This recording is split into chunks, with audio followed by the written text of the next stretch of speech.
Maybe.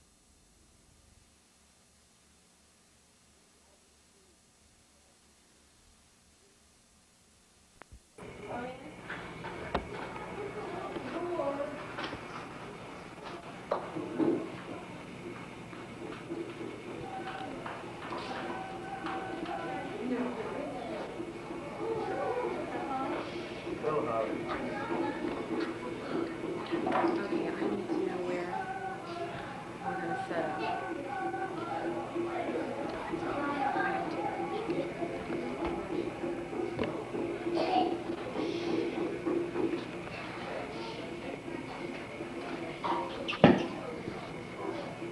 Sweetie, do you want me to take a picture or do you want to take a picture? I want you to see it.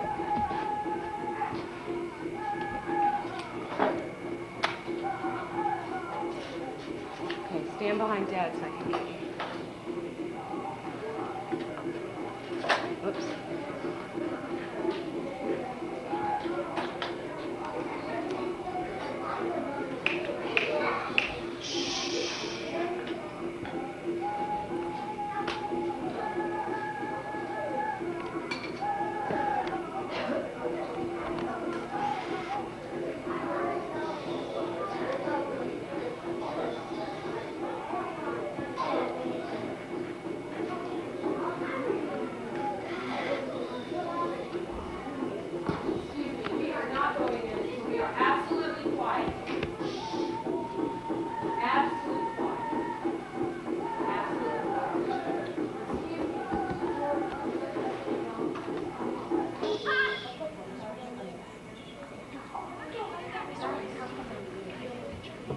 My camera messed up.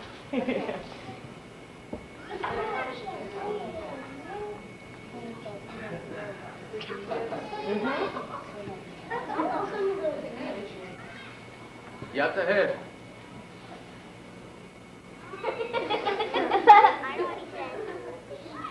Hola.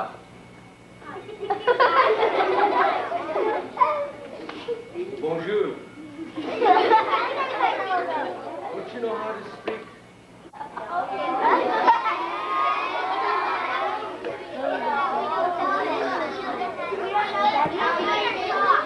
Then be quiet and learn something today. Maybe if you listened, you wouldn't make so much racket. Maybe there's a story for you to hear. Maybe all these things that have come over here are different. Maybe this rock isn't to throw at somebody. Maybe this map doesn't have to be torn up. Maybe this deer could play with you instead of being dead. Maybe this turtle could be in the water and keep the water in balance instead of locked up. Maybe my dog would be alive instead of dead. Maybe we learned something this morning.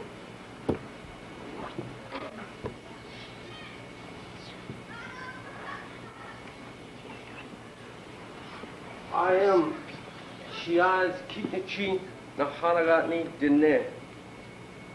My father had to learn this language by having his hand whipped as a little boy so he could not speak his own language.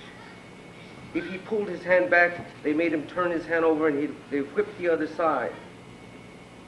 He never wanted me to have that experience, so he made sure I didn't go to boarding school, but went to schools like this. But I didn't make a lot of noise. I listened to what they were trying to tell me about myself. Somebody told me a long time ago that we were discovered. But that's not how I understand it. You see, before this was backwards, this was on this side, this was on that side. But I crossed. I come from a place they call Kilcho. It's by the four sacred mountains. This picture here tells of this place. This place called Quilcho was a canyon. Huge canyons, way off in the desert in the southwest. Some call it New Mexico, some call it Arizona. The mountains were very tall. And in these mountains, there was lots of peach trees, and there was lots of corn, and there was lots of food. There was plenty of these deer running around, these turtles, plenty of our dogs to make sure there weren't too many gophers, there weren't too many prairie dogs, too many rodents to keep around, to bother our crops. He kept all this in balance. He ensured that there weren't too many trees because he would eat the young ones, he'd eat the grass. He'd ensure that everything was shrubbery. He would trim it. All of this had a balance. My grandmother was just a little person at this time, and there was a big rumble. There was a big noise. They didn't understand these noises that were coming. They came from a distant place, from the east. But we were hidden in the canyon, and we didn't have to worry, she said. They won't find us. But then they paid a bounty. They paid money. They paid money for everybody who could bring this hair back. They paid money for everybody who could bring this skin back. This frightened our people. So this man named Kit Carson, he was told by this group of people to go get these people who live out there in this canyon, to remove those people, and to have them learn how to read their ABCs. Well, they started the canyon on fire, from one end to the other end. They started the canyon on fire. The old and the weak, they couldn't come out. They were burned alive. My grandmother was fortunate to reach the top. She reached the top of the canyon by the help of others. But she never forgets the crying that was behind, left. All of the people who could not climb to the top of the canyon or could not reach the top were burnt alive. These people were called Dine, the human being. We call ourselves the human being because we were caretakers of all of these stories. This morning I want to share with you my story. I want to share with you a living story, that this is living today in that area over there. I want you to touch some of these living things, because maybe you will never be able to touch them if we don't take care of Mother Earth today. We must take care of her today, because we're losing all of our beings. All of these rocks that used to help us move things, we used to be able to take something like this and put it under something heavy, and it would roll. These rocks that were put in the water, and the water tumbled them and tumbled them and tumbled them. They would get round hours and days and years in the water. They would roll and roll and roll. Pass this around, that's just touch. Instead of being thrown at somebody, it was used for moving heavy things. My grandmother was put in a fort. They call it Fort Defiance. In Fort Defiance, they keep track of every one of us that is alive. There's not very many of us alive, but they keep track. My grandmother was put there at a very small age like yourselves. She was then marched from Fort Defiance to Fort Sumner, which is in the bottom part of New Mexico. It's an 800-mile walk as a little person. She was marched with a bunch of people, and they gave them blankets. These blankets they gave them were full of disease. And from 50-some thousand of them, only 3,000 of them survived. They survived by not using the blankets that were given them. They survived by weaving their own blankets, using the cedar bark, using the pinon saps, and making the colors, and telling other people Don't put the blankets on, they're full of disease. But it was so cold, and they only had so much wool, so only the little ones were able to survive. Many of the old and many of the stories were forgotten, but many were kept. And the way these stories were kept were by people who told of events just like what this is today. People getting together, they would say, why are there so few deer today? I remember when we used to play with lots of deers. I remember when there was many deer to play with, when there was many of all the creation everywhere. There was no restriction. We could go see them every morning. I remember when all the different colors of earth were around. I remember when the earth came out of the volcano and it came out just like ash. I remember that color of earth. I also remember when the earth would stay out for a little while and it would have plant in it and it would grow, and then from growing something in it, it would gain color. I also remember after it gained and it grew color, it would blow in the wind and it'd become big sand dunes and it'd have another color. I remember also the sands when they sat out in the sun for days and days and days and nothing ever grew on it, it would become another color. I remember also when the sands caught fire and nothing would grow because of the fire that was before it. Nothing at all would happen. I remember that color.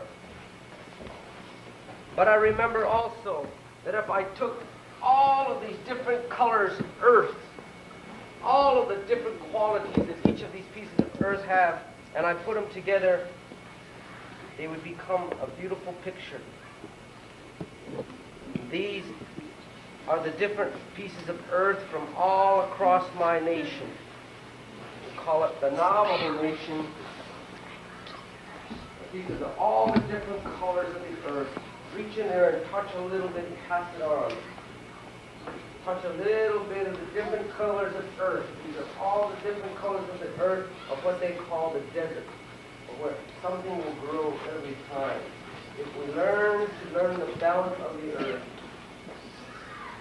touch the different kinds, feel the different kinds of earth there is, study it a little bit, learn from where you come from, learn from where everything grows from. Those are all the different varieties of the earth. And when those different earths got together, stories would be told. They would tell stories to us, because if we spoke our language, they would whip our hand. Because if we would try to repeat the stories, they would be offended. So my grandmother had to think of a way to tell the story. And the way she would tell the story is to take the different kinds of sand and make these designs. These designs would tell us of places she's been, of the events that happened, and it was all recorded just for us. We would record them and we would put them generally on a piece of skin like this, and we would tell the story. Some people call it sand painting. We still call it storytelling. Many stories are told today in special events just like this one today. Different stories with different colors of sand. And there's many varieties of sand. These are just the sands from where I come from. I brought these all the way from over there. Touch a little bit of the sand, and you can say you're visiting with me. Visiting with the places that my people have walked. And someday maybe you can come and walk. My grandmother, she was able to survive the march from Fort Defiance to Fort Sumner, and she came back to Kilchot, to the place that she grew up. When she arrived there, she had a son. It was my father. My father was able to survive because after this experience, my grandmother became a very good weaver. The weaving of blankets was something she learned because also this was a storytelling. You see the dark on this side and the light on this side? This is a very special blanket that only my tribe does, which is the Navajo blanket. This is a riding blanket. The riding blanket generally was put on a horse. It was generally put on something. It was usually put on the ground sometimes when you had to sit a long time. Because often they were set on hard places for a long time as prisoners. So they would have a little blanket. And to tell each other if they were friend or foe, they would fold the blanket a certain way. If it was light, they would say friend. If it was foe, they would be quiet. Friend or foe, a special foe, just so we could know if we should speak or be silent. A blanket is very special if you know how to sit it on the ground so others can understand.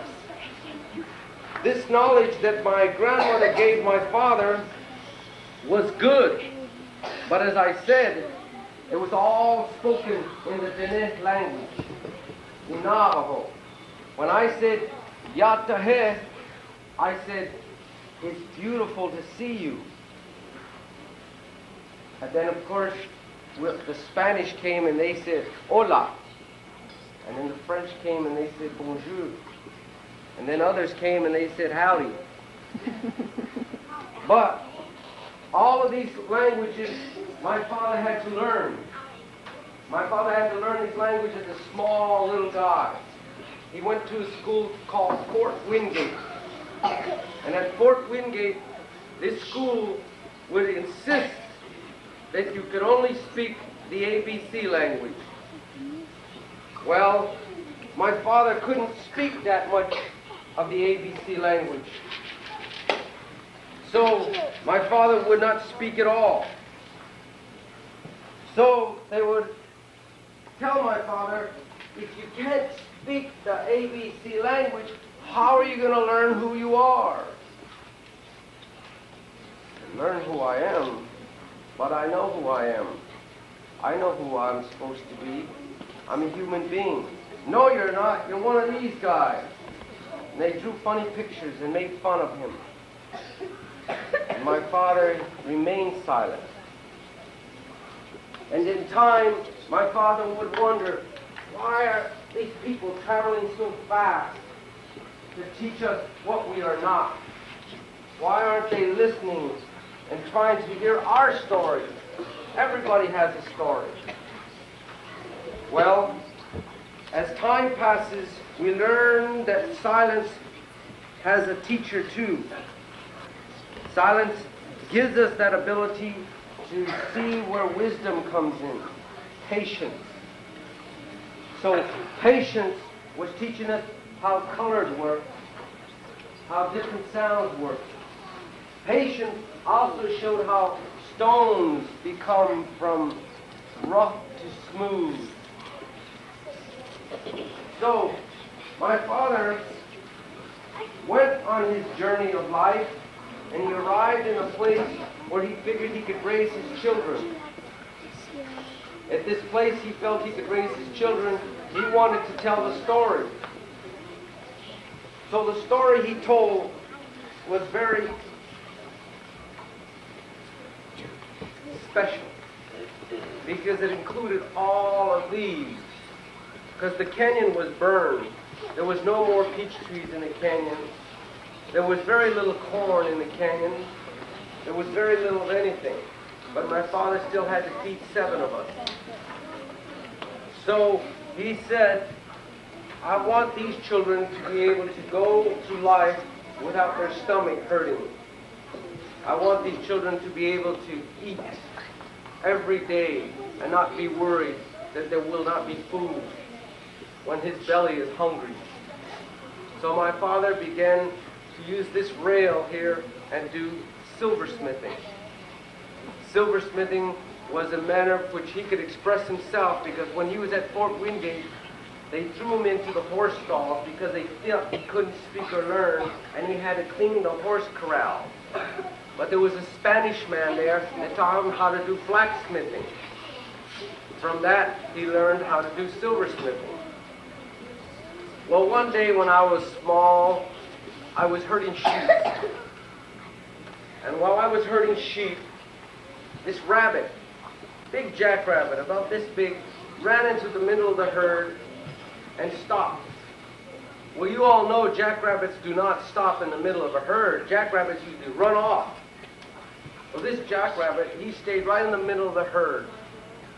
This was kind of suspicious to me. Why would a jackrabbit not run from a huge herd?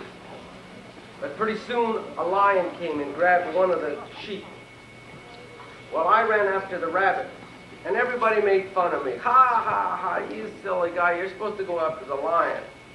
Don't you know he's the one that killed the lambs? Well, it was very humiliating.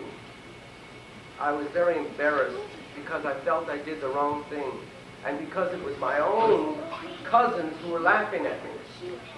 Well, I went home, and thank goodness my grandmother was there, because she asked me, what happened, she went. And I explained to her, this rabbit, this tricky rabbit, he ran to the middle of the herd, and he's teaching how to trick the lion to take our sheep. I must go get that rabbit, otherwise he'll teach all the rabbits this trick, and pretty soon the lion will be confused. And pretty soon he will become our enemy.